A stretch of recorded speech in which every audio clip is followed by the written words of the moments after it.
Ku Lwokusatu lwa Ssabbiiti ewedde abantu abasukka mu 5 be baafiira mu mataba agaayanjalira mu Kampala oluvannyuma lw'enkuba eyafudde emba. Ensonga eno y'emu ku zisoosowaziddwa mu lutuula lwa kkanso ya KCC olwaleero olubadde lukubirizibwa Sipiika waalu Zahara Male Luyirika. Amazzi gaasaasaanira mu bantu so ng'ate senga guba gubikiddwa amazzi gaba gakugira okugenda mu bantu so ze tusazeewo nti emyala gino buli we baba batandika gizimba gye bonna gye bagenda okuzimba ng'ate nsaba nti ogw'ekinnawataka gwe guba gusookerwako guzimbibwe naye gibe nga bagibika bubisi tebagireka nga giri open. Olukiiko lwa Lord Mayor lusoose kusomera bakkansala alipoota ku nsonga eviirako amataba mu kibuga.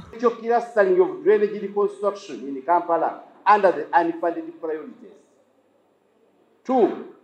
Mismanagement of funds from development partners meant for infrastructure transformation. 3. Illegal construction in the drainage corridors. Balambise n'emyalo egy'obulabe egyetaagisa okukolebwako mu bwangu okutangira abantu okufiirwa obulamu olw'amataba. Nakivukyano, the famous Nakivukyano, you all know, in Kampala Central. Rubiji, you know Rubiji in Kawempe, Narukolongo in Rubaga Division, Kansanga in Makindye, Manja Kalidubi in Makindye, Kinawataka in Nakawa, Narubuga in Nakawa, and Warfumbe in Nakawa. Kyokka John Mary Ssebuufunga ye minisita w'ebyemirimu n'okuzimba ku lukiiko lwa Lord Mayor abuulidde kkanso nga bwe watali ssente za kukola myala. Unfunded priorities in the national budget. Shockingly, the central government has not provided any funds toward the construction of the 8 primary drainage channels. Ku nsimbi eziweebwayo abagabi b'obuyambi okusobozesa mu kukola ku myala, Minisitule ya Kampala yatwalako obuwumbi bwa $18.48 ezeewolebwa. Government did not honor its commitment towards counterpart funding amounting to $571.31 million, and part of which was meant to provide for compensation of people within the drainage reserves, the project affected persons.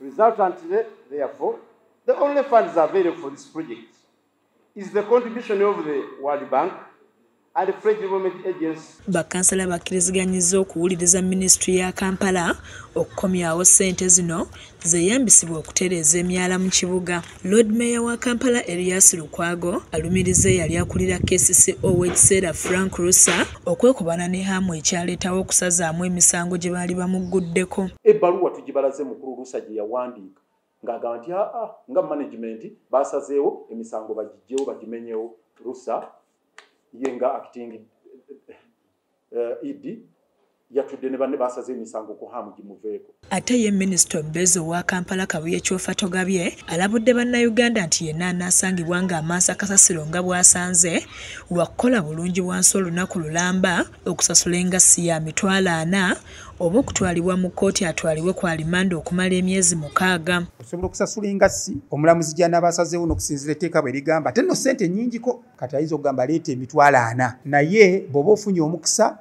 tujja kukola gye bayita community service ogwokusatu kubatwala mu kkomera mumaleyo emyezi 6 nga muweereza eggwanga. Minisita Kabuye era alabudde bamusiga nsimbi bonna abalina amakolero abatakazambi n'asaasaanira mu kibuga Kampala nga nabo bwe bagenda okukwatibwa ku nkoona nga ku bana anaakwatibwa wakusibibwa omwaka mulamba oba okusingawo. Mannyo be bantu bolaba nti bavunaanyizibwa ate bagira siweji kazambi oyina ne bamuta n'agenda mu mazzi abo nabo tubaliko.